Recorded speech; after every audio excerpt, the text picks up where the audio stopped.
Sorry, apparently I can only record 30 minutes at a time, so this is a continuation of the last video. So I gave a cosmic birth. So there's a new planet out there.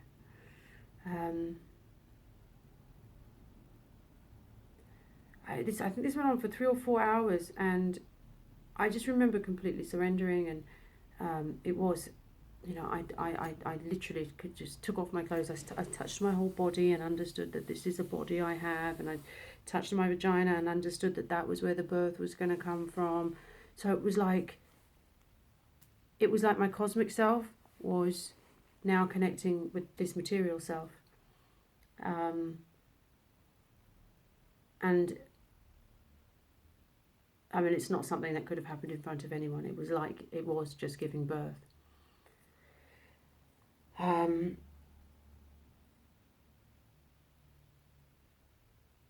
Through me, in me, with me.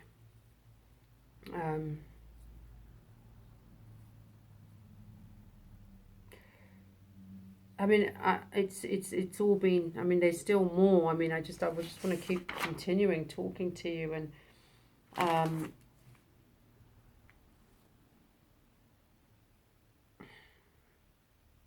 it's so sacred, this information and what's happened.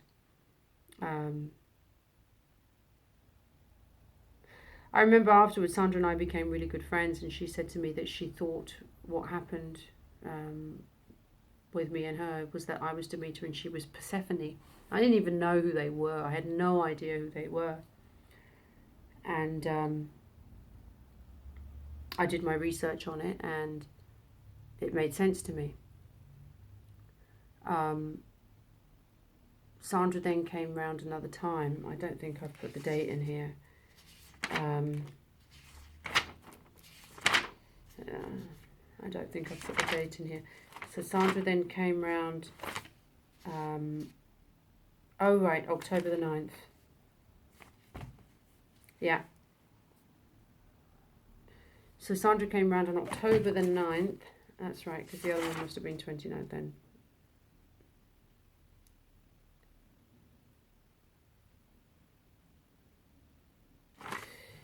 Okay, forget the dates, because none of this is, I mean, I don't remember the dates. I've just written notes down. So she came round again, and I said to Sandra, I had this urge to travel. Now, I knew I needed her. I kind of had this feeling she had to be in the same space. I needed her energy, but I didn't say to her, I need you to come. I said, I'm thinking I should journey again. So I WhatsApped her, and she wrote back saying, look, I'll hold space for you. And this time there was something crazy that happened. As soon as I took the pipe, I fell. I was falling and falling and falling and falling and falling. I was falling so back. It was like, whoa, I can't stop this. Stop. I don't want to do this. It was horrible. Actually, before I'd taken the pipe, the night before, I'd written an A4 page. I think this is it in here. I'd written an A4 page of stuff, and there were things saying no fear, there's only love, there is no fear, there's only joy, there's no fear, only love. And I wrote a few things on it, and I said to Sandra, have a look at this, you might need to say something. So I kept getting this feeling she might need to say something. So she had a quick look at that. And then when I was falling into this awful place, I mean, I just couldn't get out, and I opened my eyes, and I was standing up, I'm like, stop it, I can't do this, I don't want to do this, Sandra, stop it. And Sandra was getting worried, and she was saying, I don't know what to do, and I said, Sandra, I can't do this, this is horrible, stop it. So I opened up the door and got my my dog in, and he's very protective, and I was like, call him in, and as I was there, I saw this whole wall of like demons and horrible things just swearing at me, and it's just horrible, ghouls and reptiles, and then I was saying, I love you, I love you, I love you, I love you, I love you, I love you, I love you, I love you all, even the bad ones, I love you. And there was so many of them, I couldn't love them enough, because I'd learnt from a previous journey that love can break everything and turn it into good. So then we'd left the room, And I was in such a panic. It was horrible. And I was just falling deeper and deeper and deeper. And I was like, I couldn't even connect back to my human self. I was traveling deep, deep into like this underworld of fear. And as I was like saying, Sandra, help me, she said, I don't know what to do. And then she said, remember, there's no fear, only love. And at that point, I turned around and I looked at her. And I said, my daughter, I found you. And I just held her so tightly in my arms. I was just holding her like we were just melting into each other. I said, I love you so much. I love you so much, my child. I love you so much. I finally found you. I love you so much. And then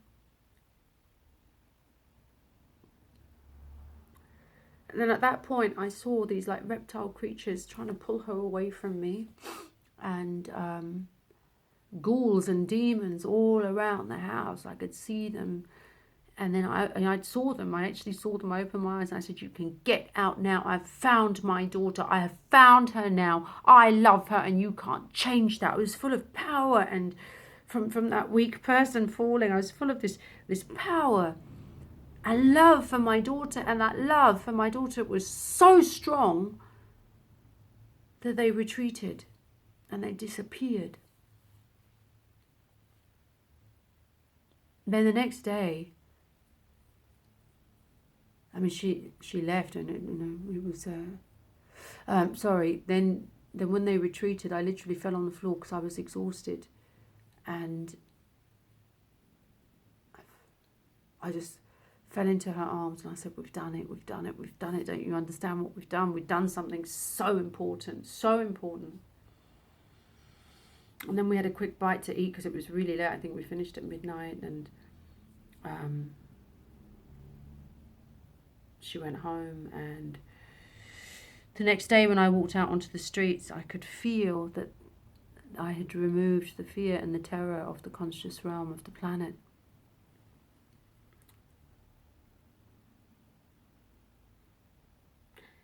And that's part of my correction.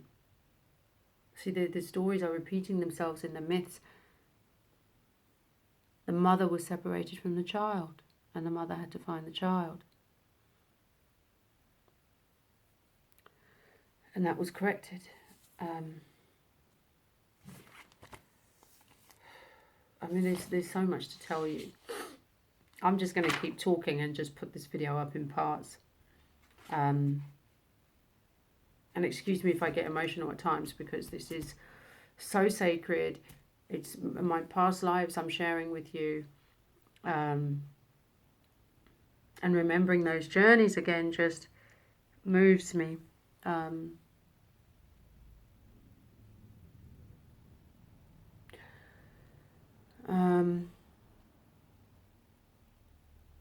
Now, in the last journey that I did in 2015,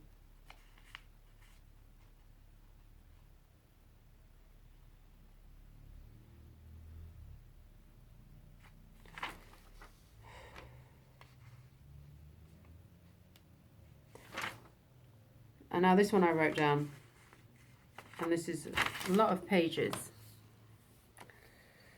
So I'm going to read you this. Sunday, 13th of December. Since yesterday I had a calling for the divine medicine, but Saturday I was fearful. Sunday I didn't sleep well.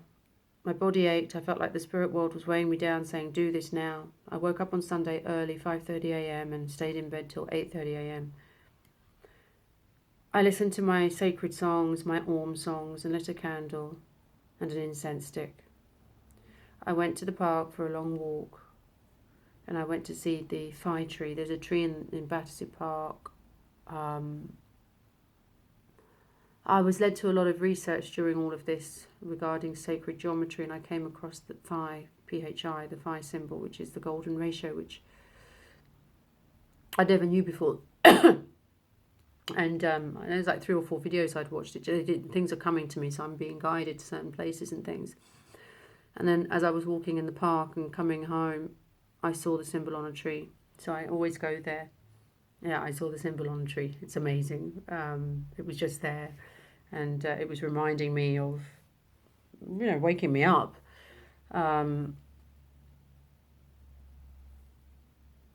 I gave the tree a hug and I asked the tree for guidance. I got home and had a vegan shake. For the next hour, the pull and urge to do the sacred medicine was huge. I set up the room with warm blankets, gold and purple, with butterfly pillows. I had my crystals, Mary, Jesus, Buddha, Ganesh. It took me 10 minutes, I guess, to finally light the peace pipe. I had fear, but I knew I was going to get answers. I had fear because of the last journey that I did was so intense.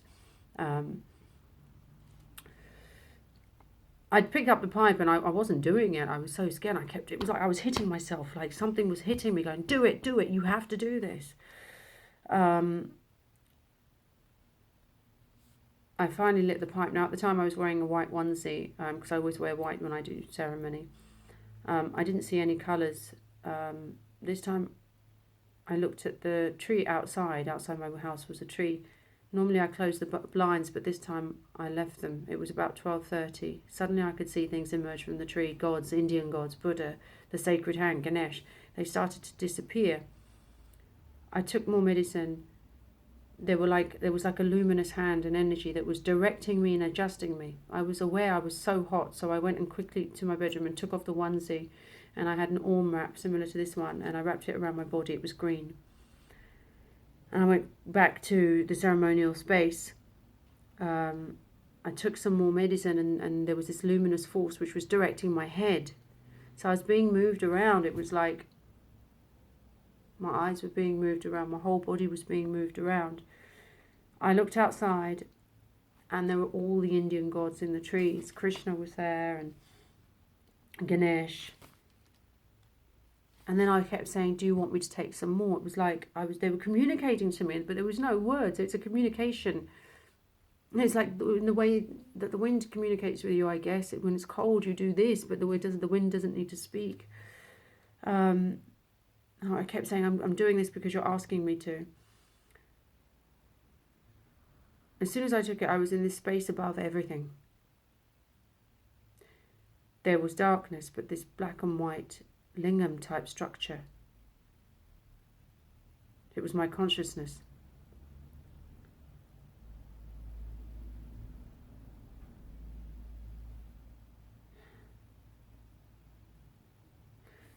So what happened then?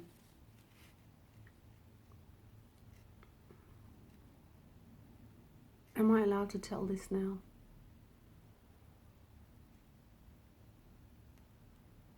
Yes.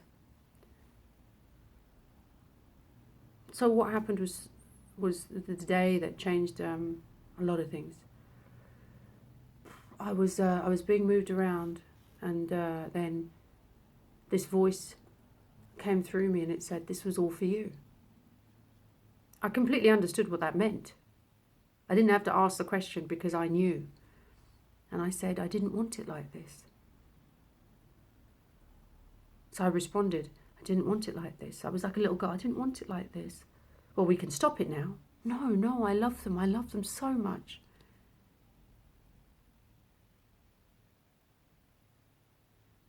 You must come with us. I said, I'm not coming. I'm not coming without her. I'm not coming without her. She's my child. And then I was in this place, pure consciousness, like you couldn't see anything. And I was saying, stop the war, stop the war, stop the war. And I understood that it was being done.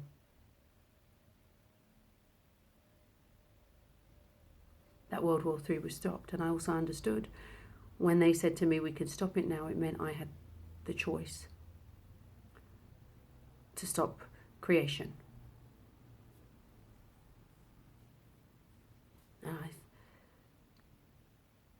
And the realization of having that power was so humbling.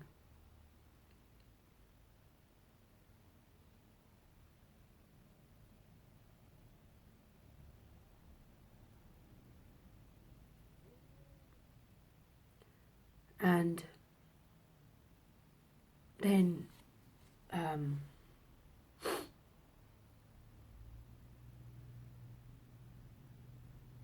I'm going to carry on reading. I then came back to the tree, and everything was outside my windows was beautiful, colourful, full of gods and unseen worlds hidden behind this one. I said, I'm coming back now, but I want to bring them all with me, the earth and my children. I was then pushed back by the luminous light, adjusting hand. Why not? I said, it's time to bring them now. I want them to come with me. I understood and was aware that I created the earth, and it was mine. I understood I was God, I was Mary, I was Jesus. I kept the female Jesus. I kept saying, Jesus is here, Mary is here, everyone is here. I created the earth, and I wanted to take it to this beautiful place to see it. I wanted to take it to this beautiful place to see it as I did, but now was not the time. I was then told, go to Hector, who was the dog. I walked out of the room and saw him, and I held his face in my hands, and I said, you know who I am, tell me who I am. He looked in my eyes, and his face turned black.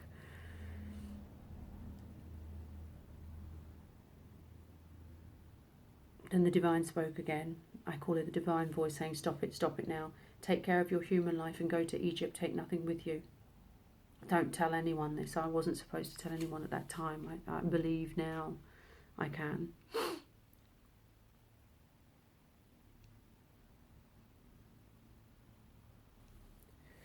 So,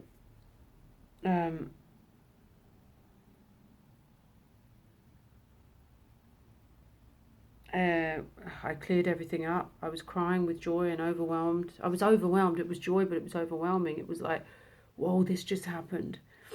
So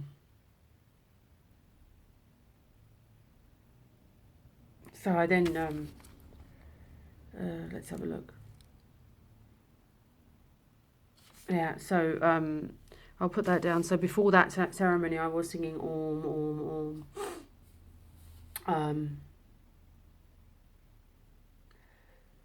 So I was told to go to Egypt, and I knew I had to go alone, and I knew I had to go very, very soon. And I literally then phoned my friend Cameron up, and I was just like, Cameron, I know who I am. He said I was all hyperventilating on the phone, and he was trying to calm me down, and I said, I'm okay, but this just happened. And well, I didn't tell him everything on the phone. I said, I need to see you. So he came, and I told him what happened, because I wasn't supposed to tell anyone. But I told him because we're connected spiritually. So then I booked my flight to Egypt, and I was in Egypt on December the 16th. I literally was there, I don't know, 5 or 6 days later. So yeah, 10 days. I booked for 10 days and stayed for 3 weeks. So I'm just going to look at what day did I do that? That was December the 13th, and I flew out to Egypt on December the 16th. I'm going to stop this video now. I'm going to give you the whole story. I'm going to stop this video now, and this is really intense what's happening. I mean, as I'm making these videos, every day something is happening. You know, to date, 2 people have had dreams about me, knowing that I'm the mother. Other people who have journeyed have come to me saying, I know you're the mother. We need to tell them the secret, the truth of what this is here on the earth. We are at a time of awakening. The codes are being received by people. You need to keep your hearts clear of judgment and fear, and be very present in your life.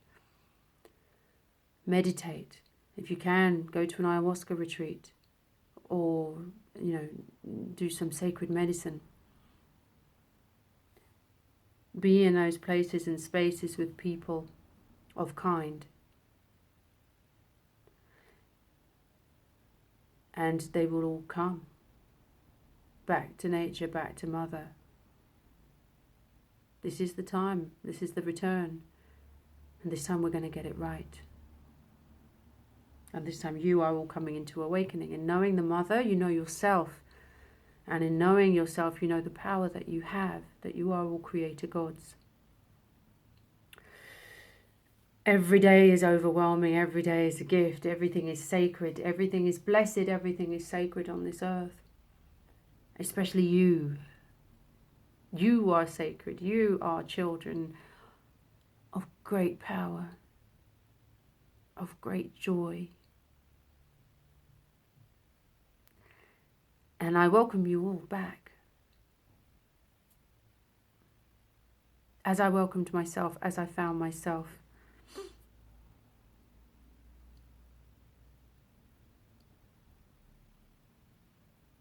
There's still a lot to tell you, so my next video will be about Egypt and what happened to me in Egypt. To the final transformation, the final awakening with witness. So I will send you all a blessing. Sending you all blessings and love.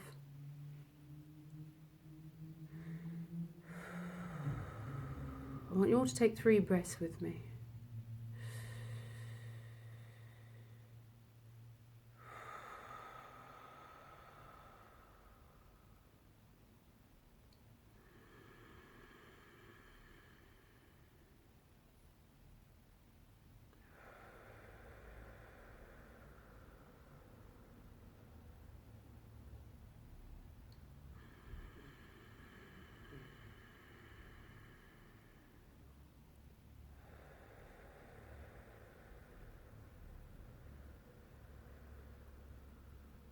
Welcome to awakening. Welcome to DNA activation. Welcome to ascension. To my children, creator gods, it's time to wake up.